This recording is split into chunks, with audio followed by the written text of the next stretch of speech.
Hello everybody, welcome back to my channel. So today I wanted to do a video. My intention was to wake up and do a what do I eat in a day video.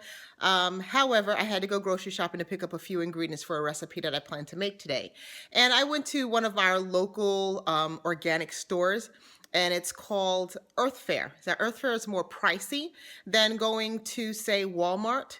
So I just wanted to show you because I got a couple of questions. A few people asked me, well, do I have to eat organic foods? And the answer to that question is no, you do not have to eat organic. I would encourage you to eat what you could afford. Instead of extending yourself and paying extra for foods that really won't last you that long, depending upon the store that you go to. So I wanted to kick things off with first showing you what it is that I purchased. So let's get started. So first, to get started, I got 3 bags from Earth Fare, and all these groceries cost me $150. And I'm going to show you the receipt. Hopefully I still have it. I haven't lost it. So let me get started unpacking, and then I'll be right back. Okay, everybody, so here are the items that I purchased today at the Earth Fare. And let me step back for you. You see those small handful of groceries? This is why I say you do not have to eat organic. This small hand of groceries, let me get my receipt for you. Here it is.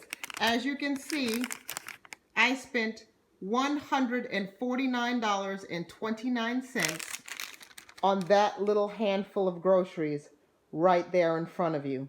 So, therefore, to answer another subscriber's question who had asked me, well, do I have to eat organic?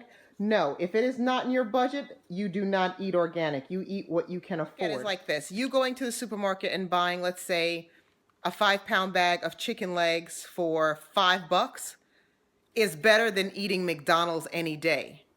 If you cannot afford to spend $149.29 on a handful of groceries, I wouldn't do that. You do what suits you best, because just as physical health is important, so is financial health. Okay, so let's get started on the items. The first thing I have here is some raw organic kraut. It's USDA organic. It looked good. And I looked at the ingredients. The ingredient says that it has green cabbage, salt, and garlic, and there's nothing else in it. Now, the carbohydrate content on this is 2 grams for 2 tablespoons, so that's pretty good. I'll have that on some of my Appleton Farms hot dogs. I also got some organic puree pumpkin, because I plan to make a recipe. Now, this is higher in carbohydrates. It says that there are 10 grams of carbs for 1/2 a cup. Now, and the only thing in it is certified organic pumpkin. This right here, I'm going to be using 1/2 a cup, but I'm going to be making a large batch of muffins, so therefore it won't actually be 10 grams of carbs. Next, I have some Muir Glen organic tomatoes, and the only ingredient in this tomato is, if I can find it, here, it says fire roasted tomatoes, tomato juice, sea salt, naturally derived citric acid, and calcium chloride. That's it. And it's 5 grams of carbohydrates for 1/2 a cup. So I got 3 different cans. I got one that was roasted whole tomatoes, one chunky, and one regular whole tomato. Next, I got some cream cheese, because I'm going to need this to make my recipe today. This has a higher carb count than I would normally like. It's 1 gram of carb, and the only thing in here is organic pasteurized milk and organic cream cheese. No, excuse me. It's organic pasteurized milk, organic cream, cheese, culture, salt, organic locust bean gum. That's it. Nothing else. Sazon, Goya. This is a seasoned mix. I plan to season my chicken this evening with this. And the ingredients on here are, actually, I can't read it so small, but there's no sugar or anything that you can't have in there. Next, I got some Kerrygold butter as usual. Now, I also found this butter here, and this is called Grazier's butter. This is actually being discontinued at Earth Fare, I guess because it's not selling very well. But I decided to look at it because the price was actually good. It's normally $7.99 for this small block of butter. That's what I mean by it's more expensive at these stores. It's $7.99 normally, but it was $3.97. And it says here that grazers, it says certified farms have less than 3 cows per acre that are on pasture for more than 300 days of the year. So I'm like, oh, okay, whatever. It's probably some organic stuff. Let me try it, and I'll see how it tastes, and I'll let you know. Anyway, I also got some organic sun-dried tomatoes. Yes, do tomatoes. I had a question last night about salsa and about carbohydrates in tomatoes. Yes, they do have carbohydrates. This one has 3 grams of carbs and it for 2 halves. Now, if you're making something with this, let's say a sauce or a chicken dish or whatever you're making with this, yes, 2 halves may be 3 carbs.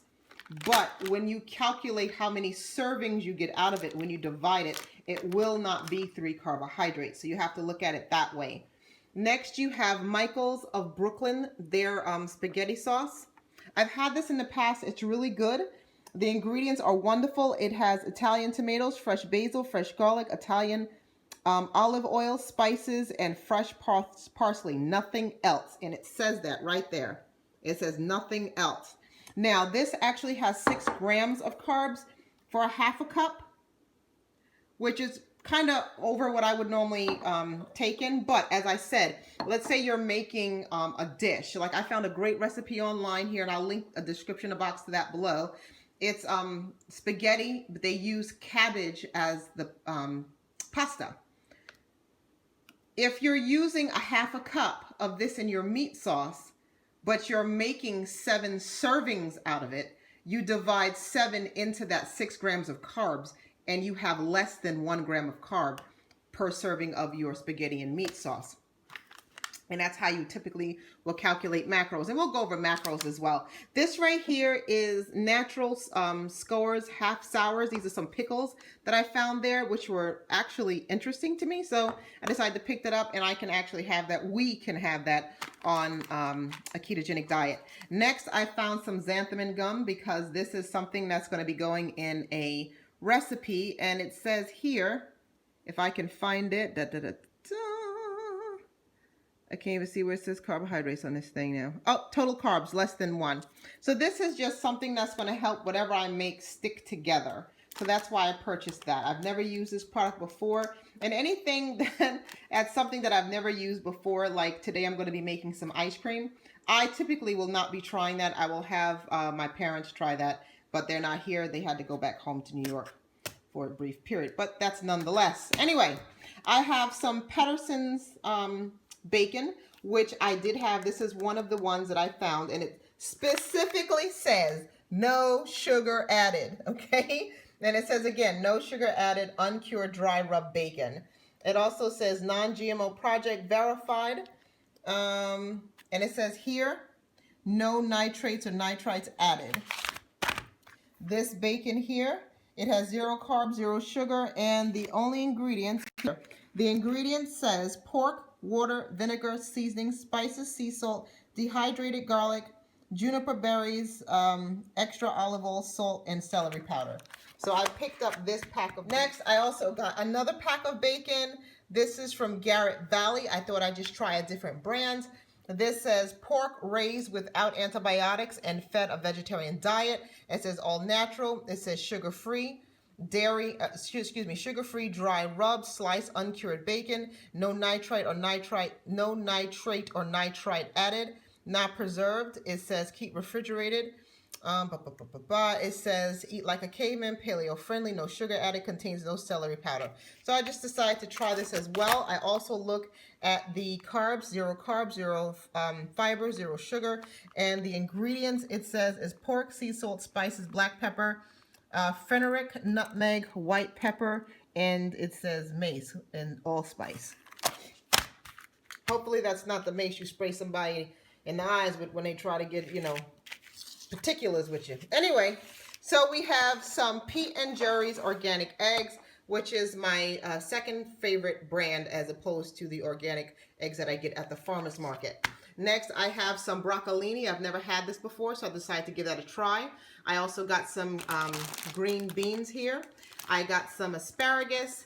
I also picked up some primetime tea. It says rich and satisfying cup, 40 in a box, and there are no carbs or anything on this. I do like anything British. I really do.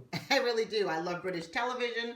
I like British people. I love their accents. I love their country. I love everything about it. So I picked that up. Yeah, I had to get it. Anyway, moving along. This is something new to me that I've never seen before.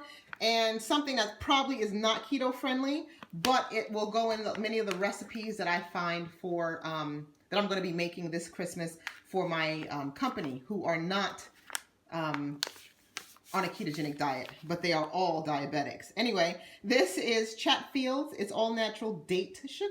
I've never seen this, but I looked on the back and it says here, ingredients, granulated dehydrated dates.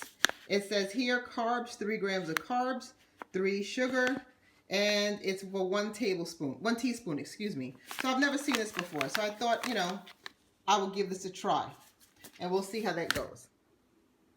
Lastly, I got some bath salts and some soaps. These soaps and bath salts are made naturally.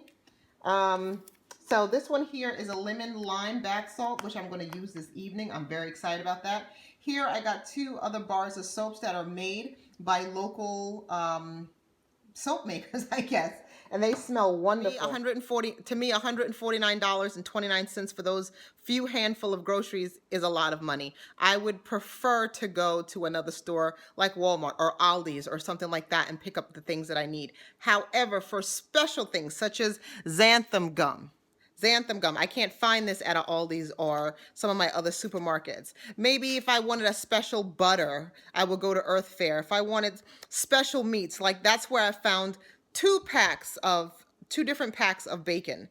However, every other bacon they had there had sugar in it, including the Appleton Farms, which was, disappointing. But anyway, nonetheless, I'm going to kick it off now and talk about what I'm going to be eating for the day, because I know this video is going to be long and you really don't want to hear about that. So let me get started.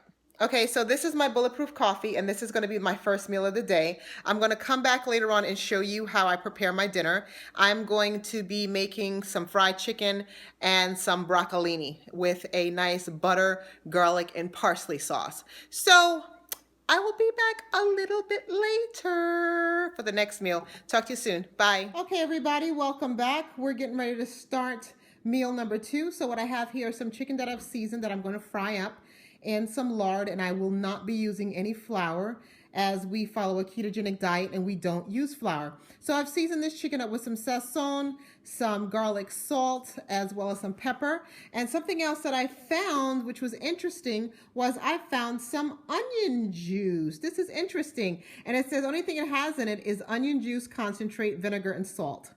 And secondly, I found my ever-loving favorite garlic juice. And this garlic juice has garlic juice, concentrate, vinegar, and salt. And I'm going to use this on my chicken this evening. And I found this in a regular local supermarket on the bottom shelf, the very, very bottom shelf. Had I walked past fast enough, I wouldn't have seen it. Secondly, I'm also going to make some organic baby broccoli this evening. And I'm going to steam that up, and I'm going to saute it in some butter. And I'll be back with the final product. And I have a surprise for you at the end. Okay, everybody, here's the final product. This is my dinner. I have 2 fried chicken legs alongside some broccolini that I steamed and then sauteed in some butter. And I also have a tall glass of water. So I'm going to come back with my snack for later. And that will be an actual shocking surprise. And I'm even surprised that I'm going to make it as well, but it will be good. I hope you enjoy. Okay, everybody, for dessert, I have made some vanilla ice cream. So I made a simple vanilla custard ice cream that has absolutely no sugar in it. And I also made some pumpkin spice muffins. I'm going to put this together and show you what it looks like. Now, I know a lot of times people make muffins or cakes that are keto and the inside is moist and wet, and I typically don't like that. But I just wanted to show you the inside of this particular muffin that I made. Is just like a regular muffin, and it looks like a muffin. It's brown, it's put together, and yeah, it looks like a regular muffin. It tastes great. So I'm going to show you what it looks like together with the ice cream. Here we have it. We have the vanilla ice cream with a pumpkin spice muffin. My ice cream is a little soft right now because it hasn't been freezing for a very long time, but it will still remain very, very creamy because it's made with heavy whipping cream. And I'm here to tell you this ice cream tastes absolutely fabulous. It's just as good, if not better, than store-bought ice cream, except for it doesn't have carbohydrates and it is sugar-free. So I'll see you next time. I hope you enjoyed watching this video today, and tomorrow stay tuned for my weekly keto weigh-in. Talk to you later, guys. Bye.